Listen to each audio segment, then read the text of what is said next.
Hello friends, স্বাগত জানাই আপনাদের চ্যানেলে আমার নতুন ভিডিওতে। আমি আশুরঞ্জন দাস। 6ই এপ্রিল সোমবার নিফটি এবং ব্যাংক নিফটিতে আমাদের মার্কেট অ্যানালাইসিসের উপরে ভিত্তি করে আমাদের ট্রেডিং প্ল্যান কি হওয়া উচিত। চলুন ভিডিওটি শুরু করা যাক। দেখুন ফ্রেন্ডস, আমি ভিডিওটি শুরু করার আগে কিছু কথা আপনাদের বলতে চাই, তার কারণ আপনারা প্রত্যেক ফলোয়ার্স এবং ভিউয়ার্স আমার ফ্যামিলির একজন মেম্বার। সেই হিসাবে কথাগুলো বলা খুব জরুরি। আমি খুব সংক্ষেপে ভিডিওগুলো করি বলে বিস্তারিত আলোচনা তুলে ধরতে পারি না, তাই ভিডিওর মাধ্যমে আমি আলোচনাগুলো তুলে ধরবো, যেগুলো শোনা এবং জানা আপনাদের পক্ষে খুবই জরুরি। তা লক্ষ্য করবেন আমার কথাগুলো। দেখুন ফ্রেন্ডস, প্রফিটেবল ট্রেডার হতে গেলে আমাদের টেকনিক্যাল অ্যানালাইসিস এবং ফান্ডামেন্টাল অ্যানালাইসিসের পাশাপাশি আমাদের ডিসিপ্লিন ট্রেডার হওয়ার খুব জরুরি। তা ডিসিপ্লিন ট্রেডার হতে গেলে আমাদের 4টি রুলস সবসময় মানা দরকার, আর আমি আপনাদের বলবো এই ভিডিওর মাধ্যমে সেই 4টি রুল কী। চলুন শুরু করা যাক। Rule number 1, overnight position carry না করাই ভালো। তার কারণ মোস্ট অফ দ্য টাইম দেখবেন ওভারনাইট পজিশন ক্যারি করলে থিটা ডিগের কারণে আমাদের নিফটি বা ব্যাংক নিফটি সামান্য গ্যাপ আপ বা গ্যাপ ডাউন হলো প্রিমিয়াম খুব দ্রুত গলে যায়। আর রুলস নাম্বার 2, অপশান ট্রেডিংয়ের ক্ষেত্রে বা ইকুইটি ট্রেডিংয়ের ক্ষেত্রে স্টপ লস বাধ্যতামূলক। তার কারণ মার্কেট যখন ক্র্যাশ নেয় তখন স্টপ লস লাগানোর সময় দেয় না। তার কারণ ট্রেড নেওয়ার আগে আমাদের মাথায় রাখা উচিত যে একটি ট্রেডে আমাদের স্টপ লস কত হওয়া উচিত, কত পয়েন্ট।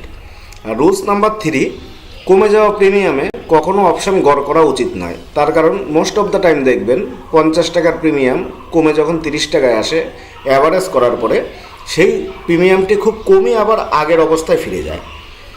আর রুলস নাম্বার 4 হচ্ছে আমাদের দিনে সর্বোচ্চ 2 থেকে 3টি ট্রেড করা উচিত। তার কারণ ওভার ট্রেডিং আমাদের বন্ধ করতে হবে। ওভার ট্রেডিংয়ের কারণে আমরা দিন শেষে অনেক সময় দেখি যে 2 বা 3টে ট্রেডে আমরা ভালো প্রফিট বা আর্ন করলেও 4 নম্বর অথবা 5 নম্বর ট্রেড যখন আমরা নিই খুব বড় লস হয়ে আমরা দিন শেষে লসেই ঘরে ফিরি। তাই এই 4টে ডিসিপ্লিন যদি আমরা মেনে চলি তাহলে আমরা খুব সুন্দর প্রফিটেবল ট্রেডার হতে পারবো। দেখুন ফ্রেন্ডস, স্টপ লস হিট হওয়া কারণ কখনোই খারাপ নয়। কারণ পৃথিবীতে এমন কোনো বিজনেস নেই বা আমাদের ভারতবর্ষে এমন কোনো বিজনেস নেই যে বিজনেসে শুধু প্রফিট আর প্রফিটই হবে। ব্যবসায় লসও আছে, তা স্টক মার্কেটেও লস হবে, সেটা স্বাভাবিক। কিন্তু আমাদের দেখতে হবে 7 দিনে আমরা যদি 10টি ট্রেড নিই তার মধ্যে 7টি এবং 8টি ট্রেড যদি সঠিক হয় আর আমাদের 2 বা 3টি ট্রেড যদি স্টপ লস হিট হয় তাহলে আমাদের সপ্তাহ শেষে আমরা উইন অর প্রপাবিলিটি যদি দেখতে চাই তাহলে 70 থেকে 80% আমাদের জেতার সম্ভাবনা থাকে। আর এই শতকরা হারটি আমাদের ট্রেডিংয়ের জন্যে 70 থেকে 80% খুব ভালো মানা হয়। দেখুন ফ্রেন্ডস, আমার 9 বছর ট্রেডিং লাইফে আমি মার্কেটকে বহু উত্থান পতন দেখেছি। মার্কেট যতবার পতন হয়েছে যত দ্রুত এবং সেখান থেকে খুব দ্রুত আবার রিকভারও করেছে। তাই দেখুন, রাশিয়া ইউক্রেন যুদ্ধ, কোভিডের মতন মহামারী, এখন বর্তমানে ইরান আর আমেরিকার যুদ্ধ চলছে।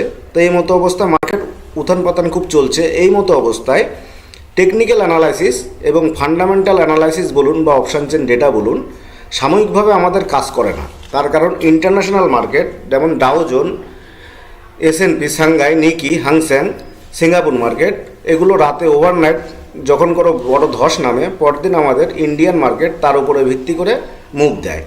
আর তখন সাময়িকভাবে আমাদের অপশান চেন ডেটা এবং টেকনিক্যাল অ্যানালাইসিস কাজ করে না।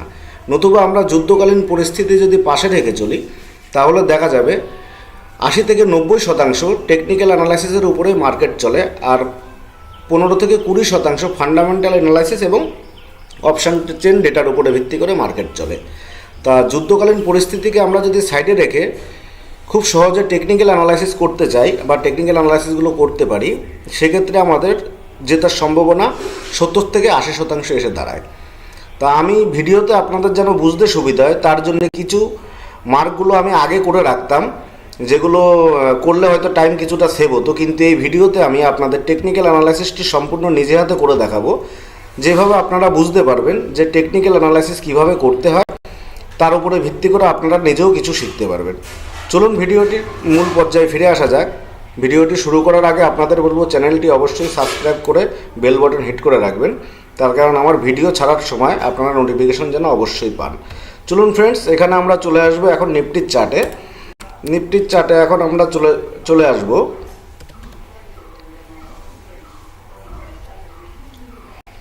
নিফটির চার্টে যখন আমরা আসবো, এখানে টেকনিক্যাল অ্যানালাইসিস করতে গেলে আমাদের সর্বপ্রথম নিফটিতে আমাদের লং টাইম ফ্রেমে যেতে হবে। তা লং টাইম ফ্রেমে যাওয়ার জন্য আমরা এখানে প্রথমে মান্থলি টাইম ফ্রেমে যাব। তা মান্থলি টাইম ফ্রেমে যখন আমরা আসছি তখন এখানে নিফটি একটি স্পষ্ট ধারণা দিচ্ছে, তার কারণ নিফটি দেখুন আপসাইডে দুবার ডবল টপ এবং ডাউনে দুবার ডবল বটম তৈরি করেছে, কিন্তু এখান থেকে মান্থলি ক্যান্ডেলে আমরা একটি স্পষ্ট ধারণা পাচ্ছি যে নিফটি নিচে থেকে বাইং প্রেশার আসছে। দেখুন ক্যান্ডেলটি খালি হচ্ছে, কিন্তু কনফার্মেশন আসেনি। কনফার্মেশন তখনই আসে, এটা তো সবে মাস শুরু, মাস শেষে এই ক্যান্ডেলটি সম্পূর্ণ হবে, এটা 1 মাসের ক্যান্ডেল। এই মাস শেষে ক্যান্ডেলটি যখন আমাদের এই আগের ক্যান্ডেলের লাল ক্যান্ডেলের হাইয়ের উপরে ক্লোজ দেবে, তখন আমরা ট্রেডিং সম্বন্ধে একটি স্পষ্ট ধারণা পাচ্ছি বা পাবো। তা এখানে দেখুন আমরা একটা জিনিস ধারণা করতে পারছি, নিফটি সর্বোচ্চ নিচের সাইডে ডাউন সাইডে সাপোর্ট হচ্ছে আপনার রাউন্ড ফিগার যদি ধরি আমি সাইকোলজিক্যাল সাপোর্ট, তা 22,000। আর সাইকোলজিক্যাল সাপোর্টের নিচে যে অন্তিম সাপোর্টটি আমাদের দাঁড়াচ্ছে সেটা হচ্ছে 21,700।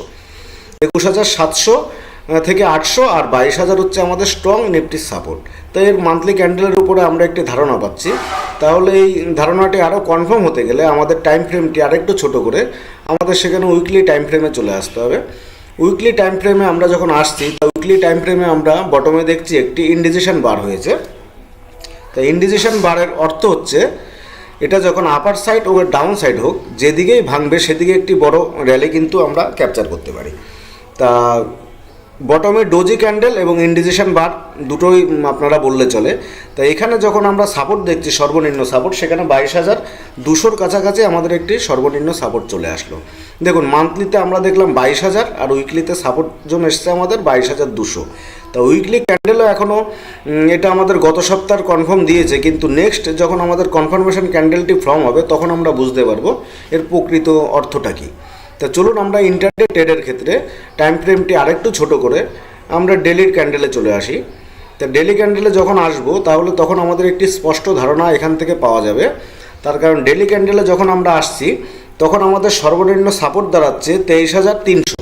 তাহলে উইকলিতে আমরা দেখলাম 23,200, মান্থলিতে দেখলাম মান্থলিতে দেখলাম 22,000 আর উইকলিতে দেখলাম 22,300 আর ডেলি ক্যান্ডেলে দেখছি আমরা সাপোর্ট 22,300। তা ডেলি ক্যান্ডেলের ভিত্তি করে আমরা দেখছি যে 22,300। তাহলে আমাদের ট্রেডিং প্ল্যান কী হওয়া উচিত ইন্টারডের ক্ষেত্রে? সেক্ষেত্রে টাইম ফ্রেমটি আমাদের আরেকটু ছোট করে 15 মিনিটের টাইম ফ্রেমে চলে আসতে হবে।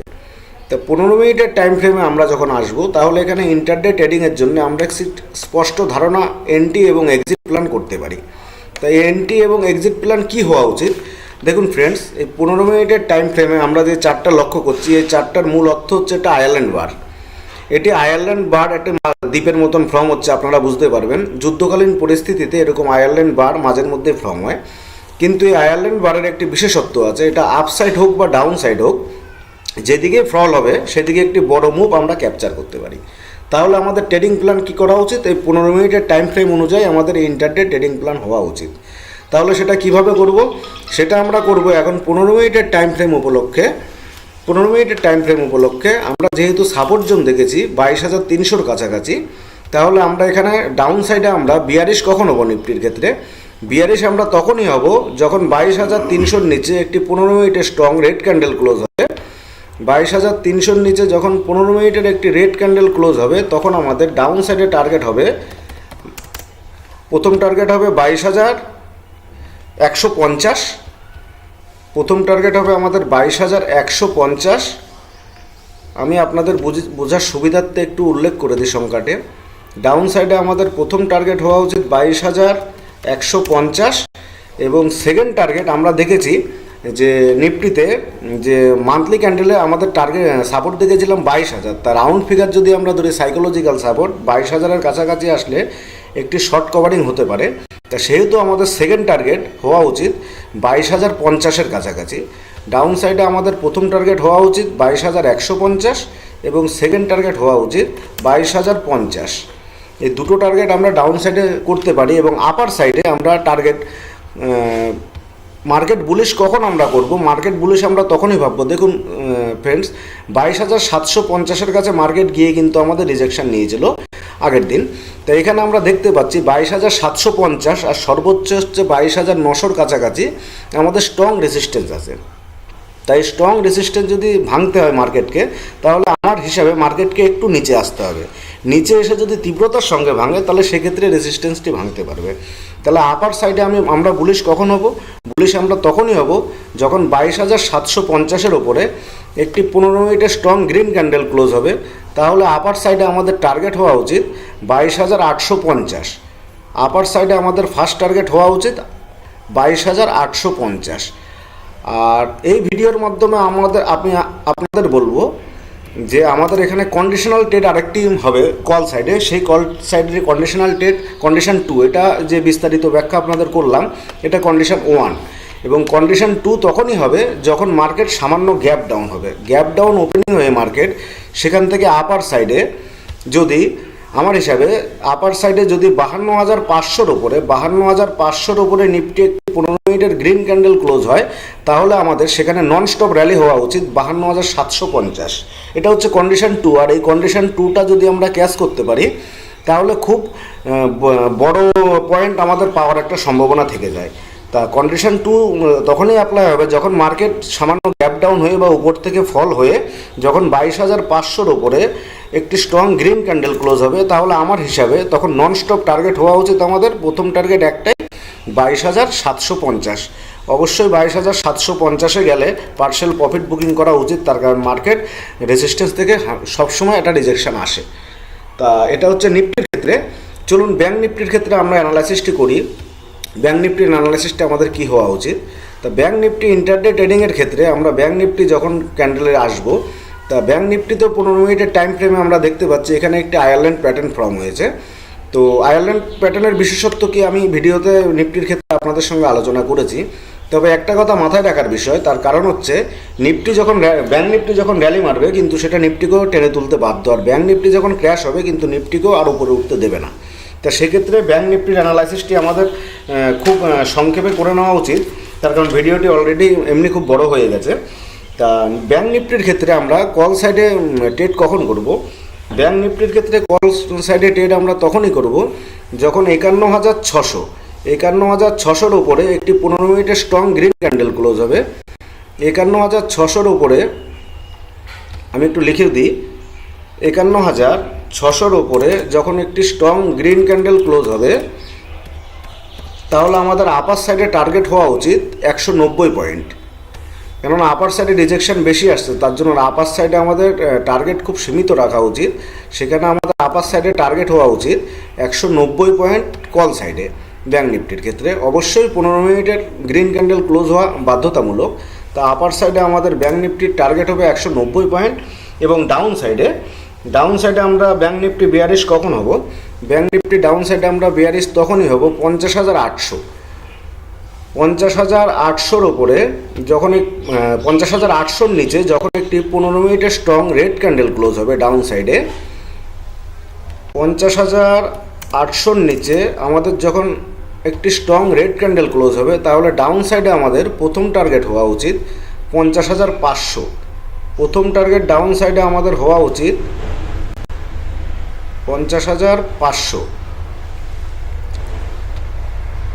50,500 হচ্ছে আমাদের ডাউন সাইডে প্রথম টার্গেট হওয়া উচিত। আর সেকেন্ড টার্গেট আমাদের ডাউন সাইডে হওয়া উচিত 50,100-র কাছাকাছি। যেহেতু 50,000 সাইকোলজিক্যাল সাপোর্ট, সেখানে একটি শর্ট কভারিং আসার জোরালো সম্ভাবনা থেকে যায়। তাই আমরা যদি সেম এক্সিট হতে চাই তাহলে 50,100-র কাছাকাছি আমাদের ব্যাঙ্ক নিফটির ক্ষেত্রে সেকেন্ড টার্গেট হওয়া উচিত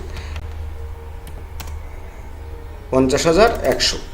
অবশ্যই ট্রেড নেওয়ার আগে স্টপ লস মাথায় রাখবেন। আপার সাইডে যে গ্রিন ক্যান্ডেল, আমি আগেও ভিডিওতে আলোচনা করেছি, আপার সাইডে যে 15 মিনিটের গ্রিন ক্যান্ডেলটি ক্লোজ হবে তার সর্বনিম্ন হচ্ছে আপার সাইডে স্টপ লস, আর ডাউন সাইডে যে সর্বোচ্চ 15 মিনিটের রেড ক্যান্ডেলটি ক্লোজ হবে তার সর্বোচ্চ হাই হচ্ছে আমাদের স্টপ লস।